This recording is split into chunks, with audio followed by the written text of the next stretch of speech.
উল্লাস হচ্ছে আপনার জয় নিয়ে। কিফারত মাল্লা ঘোষণা করে দিয়েছেন, তো কী ভাবছেন, কি আনুষ্ঠানিকতা বাকি রয়েছে? এখন পর্যন্ত 22 রাউন্ডে আমরা প্রায় 47,000 ভোটের লিডে আছি, আরও 2 রাউন্ড বাকি আছে। আমি আশা করি আমরা লাস্ট এমপি ইলেকশনে আমরা 54,000 ভোটের লিডে ছিলাম, এইটাকে অতিক্রম আমরা করবো এরকম আমার আশা আছে। আর তার বাইরে তো আনন্দ উল্লাস তো চলছে। আমিও খুব মানে অপেক্ষারত যে তাড়াতাড়ি সার্টিফিকেটটা নিয়ে আমার যারা সাধারণ ভোটাররা আছেন, সাধারণ মানুষরা আছেন, ওনাদের মধ্যে যাব, ওনাদের সাথে সময় কাটাবো।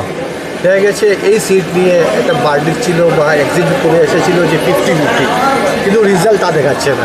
আমি জানি না এই এক্সিট পোল কারা করেছে বা স্যাম্পল হিসাবে কাদেরকে নেওয়া হচ্ছে। আমার মনে হয় যে করেছে ওনারও ভুল তথ্য ছিল ওনার হাতে, এবং স্যাম্পল সাইজ যেটা নেওয়া হয়েছে বা স্যাম্পল যেটা নেওয়া হয়েছে খুব সম্ভবত এটা হয়তো সংখ্যালঘু এরিয়ার বেশি স্যাম্পল নেওয়া হয়েছে, এই জন্য 50-50 এসেছে। কারণ আপনারা শুনলে আপনাদের আশ্চর্য লাগবে যে এমন কোনো সংখ্যালঘু ভোট কেন্দ্র নেই যে ভোট কেন্দ্র থেকে আমরা ভোট পাইনি। যেভাবে আমাদেরকে সংখ্যাগুরু মানুষরা ভোট দিয়েছেন, ঠিক সেইভাবে আমার আশা থেকে অনেক বেশি আমরা সংখ্যালঘু ভোট পেয়েছি।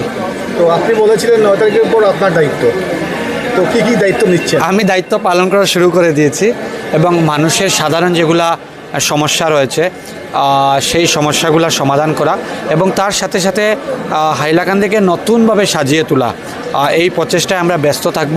এবং আপনারা জানেন মাননীয় মুখ্যমন্ত্রী 4টা ইনস্টিটিউশনের কথা এখানে বলেছেন।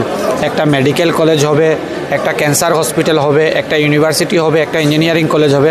আমাদেরকে আগামী 5 বছরের মধ্যে এই জায়গাগুলো নির্ধারণ করা, শিলান্যাস করা, এবং অ্যাটলিস্ট আগামী 5 বছর পর যে নির্বাচন হবে সেই নির্বাচনে যাতে আমরা বলতে পারি যে আমরা এতটা ঘোষণা দিয়েছিলাম, মাননীয় মুখ্যমন্ত্রী দিয়েছিলেন, এবং এই কাজগুলো অনেকটা এগিয়ে গেছে।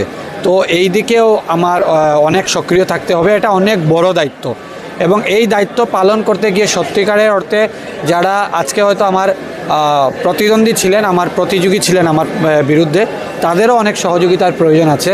যারা নির্দল প্রার্থী ছিলেন, যারা ন্যাশনাল পার্টির ক্যান্ডিডেট ছিলেন, সবাইকে নিয়ে আগামী দিনে আমরা দায়িত্ব পালন করব আর নতুন হাইলাকান্দি তৈরি করব। বিধানসভা আসনে জয়ী হওয়ার পরে প্রথম কাজটি কি জনগণের উদ্দেশ্যে? জনগণের তো আমি বলেছি যেটা সবসময় জনগণ যে একদম প্রথম যে কাজ হবে এরকম কিছু আমার ইয়ে নেই, কারণ বলতে পারবো না, কারণ আমি বিগত 5 বছর থেকেই মানুষের সমস্যা নিয়ে কাজ করছি। এজন্য আমার জন্য প্রথম কোনো কাজ নেই। আমার জন্য প্রত্যেকটা দিন, প্রত্যেকটা কাজেই প্রথম কাজ, প্রত্যেকটা কাজেই নতুন কাজ, এবং আমার এইমস অ্যান্ড অবজেক্টিভ থাকে যে কাজ আমি হাতে নিই সেই কাজটাকে যাতে আমরা সঠিকভাবে শেষ পর্যন্ত নিয়ে যেতে পারি। Thank you.